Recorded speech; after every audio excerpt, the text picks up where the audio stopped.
Hi guys, ചെമ്പനീർപ്പൂവ് പുതിയ episode വിശേഷങ്ങളിലേക്ക് നിങ്ങൾക്ക് സ്വാഗതം.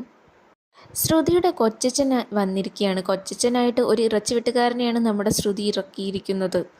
സച്ചിക്ക് അതിൽ നല്ല സംശയമുണ്ട് അയാളെ. സച്ചി കൊച്ചച്ഛനെ ഒന്ന് വിരട്ടി വെക്കുന്നുണ്ട്.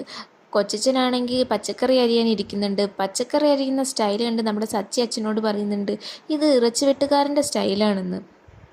എല്ലാം കൂടി ശ്രുതിക്ക് നന്നായി കലിപ്പ് കയറുന്നുണ്ട്.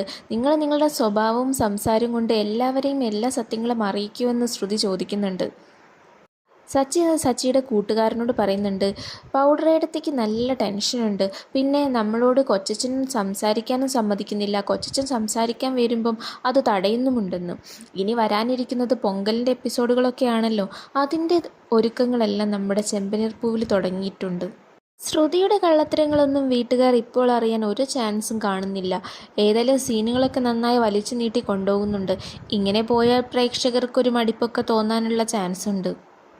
ശ്രുതിയുടെ കൊച്ചച്ഛൻ്റെ കള്ളത്തരങ്ങൾ കണ്ടുപിടിക്കാൻ ഏതായാലും നമ്മുടെ സച്ചി ഇറങ്ങിയിട്ടുണ്ട്. ഇനി എന്താകുമെന്ന് വരുന്ന എപ്പിസോഡുകളിൽ നിന്നും അറിയാം.